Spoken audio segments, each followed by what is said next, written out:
हर हर महादेव दोस्तों। एक्चुअली थोड़ी आज मेरी तबीयत और अभी ठीक नहीं हुई है, तो इस वजह से मेरी आवाज़ ऐसी है। लेकिन मैं आशा करूंगी कि आप लोग को मेरी बात समझ में आ रही होगी। तो आज बहुत ही ज़रूरी हो गया था वीडियो बनाना, इसलिए मैं ये टॉपिक लेकर आई हूँ। क्योंकि मैंने कई जगह सर्च किया। आपको अब सावन का पावन महीना चल रहा है, शिव जी को प्रसन्न करने के लिए सभी क्या कहते हैं कोशिशों में लगे हुए हैं। और सबसे जो जल्दी प्रसन्न करने के लिए लोग विधि अपनाते हैं उसको कहते हैं रुद्राभिषेक। जी हाँ।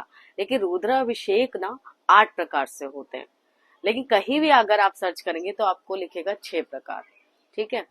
तो मैं आपको यही बताने आई हूँ कि वो जो 2 प्रकार हैं वो कहीं आपको देखने को नहीं मिलते, लेकिन बहुत ही ज्यादा उपयोगी साबित है वो। जो 2 मैं आपको प्रकार बताने वाली हूँ, जिनको करने से भोले बाबा की असीम कृपा और भोले बाबा सच में बहुत ही ज्यादा अगर आप करते हैं ना, आपको खुद इंस्टेंट उसमें आपको अपने जीवन में बदलाव देखने को मिलेगा। तो वही 2 प्रकार मैं आपके लिए लेकर आई हूँ, जिनकी चर्चा कहीं नहीं हो रही है, जिनको लोग जानते भी नहीं होंगे। क्योंकि आप लोग तो यही जानते हो कि गंगा जल, दूध, दही, शहद, पंचामृत, इन्हीं सब चीजों से ही रुद्राभिषेक होता है। लेकिन वो 2 प्रकार वो नहीं जानते होंगे आप। इसीलिए मैं ये टॉपिक लेके आई हूँ, ताकि आप लोगों को पता चले उन 2 प्रकारों के बारे में, कि शिव जी को प्रसन्न करने के 2 और उपाय हैं जो लोग उसके बारे में चर्चा कर भी नहीं रहे, और कहीं लिखित में भी आपको 6 प्रकार से ज्यादा मिलता भी नहीं है।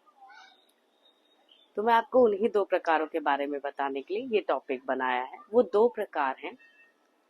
पहली बात तो मैं ये बता दूं टॉपिक बताने से पहले, कि आप रुद्राभिषेक 1 किलो, 3 किलो, 5 किलो, 7 किलो, जितनी आपकी यथाशक्ति है उसके अकॉर्डिंग आप करवा सकते हैं। कई लोगों का ये भी कमेंट था, तो मैंने इसलिए ये अपने वीडियो को शुरू करने से पहले बता दिया आपको कि आप शुरू कर कितने भी, मतलब मैंने आपको बता दिया ना कि कितने भी 1 kilo, 3 kilo, 4 kilo, 3 kilo, 5 kilo, 7 kilo, जितनी भी आपकी यथाशक्ति, जितनी आपकी शक्ति है, जितनी आपकी श्रद्धा है, आप उतना करा सकते हैं। ठीक। अब बता देती हूँ मैं 2 प्रकार। पहला तो है गन्ने का रस। जी हाँ, गन्ने का रस। और दूसरा है सरसों का तेल। अब मैं आपको दोनों से बताऊंगी कि दोनों से क्या फायदा होगा। पहली बात तो ये है कि गन्ने के रस से अगर आप रुद्राभिषेक करवाते हैं तो आपको लक्ष्मी की प्राप्ति होती है, सुख समृद्धि में वृद्धि होती है। ठीक है। और प्लस जितनी भी आपके जीवन में आ रही दिक्कतें हैं, आपको आगे बढ़ने में जितनी भी दिक्कतें आ रही हैं, उन सब में वो सब घट जाती हैं, मतलब कम हो जाती हैं। और ये बहुत ही अचूक उपाय है। मतलब इनका उपयोग लोगों को नहीं पता, इसलिए लोग कम करते हैं। लेकिन मैं आपको बता दूं कि ये बहुत ही ज्यादा फायदेमंद है।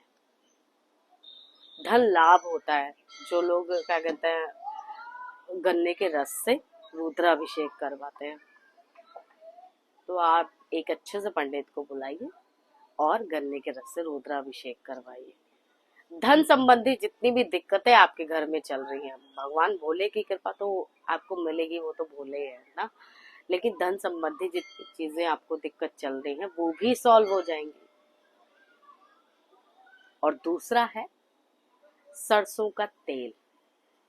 जी हाँ, सरसों के तेल से कहते हैं कि जिनको भी ऊपरी चक्कर है ना, भूत प्रेत, और जिनको ये क्या बोलते हैं उसको, जो रोग ग्रस्त हैं, और जो लोग क्या कहते हैं, जैसे जो लोग ऐसे घटना दुर्घटना का शिकार हो जा रहे हैं, जिनके साथ दिक्कतें चल रही हैं, शनि की बाधा अगर ऊपर आपके डैया जो भी चल रही है, उससे भी आपको निजात मिलती है। और उससे आपको काफी आराम मिलता है, लाभ मिलता है।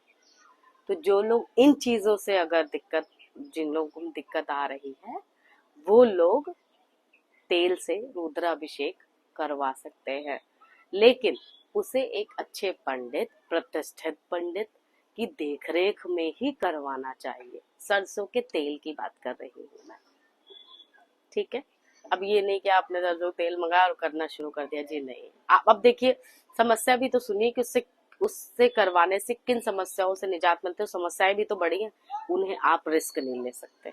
तो अगर आप सरसों के तेल से कराने की सोचे तो किसी प्रतिष्ठित पंडित को आप अपने घर बुलाइए आदर सम्मान से, और उनसे उनकी देखरेख में ये रुद्राभिषेक करिए आप, ठीक है, शुद्ध मंत्र उच्चारण के साथ। क्योंकि क्या होता है, आप कुछ भी चढ़ाए जा रहे हो, मतलब अब मैंने आपको बता दिया कि शहद, दूध, पंचामृत, जल, गंगा जल, जिसे भी आप चढ़ाए जा रहे हो, अगर आपका मंत्र ही शुद्ध नहीं उच्चारण कर पा रहे हो आप, तो सब वेस्ट है। समझ में आ गया? तो मंत्रों का बहुत ज्यादा महत्व होता है, तो इसलिए मंत्रों का उच्चारण बहुत सही तरीके से करिए, ठीक।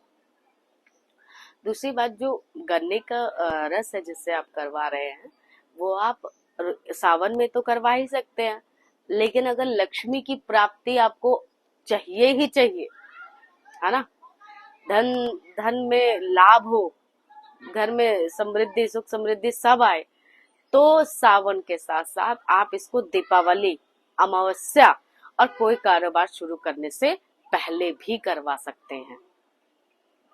बहुत ज्यादा फायदेमंद है, बहुत ज्यादा, मतलब जिसे कहते हैं।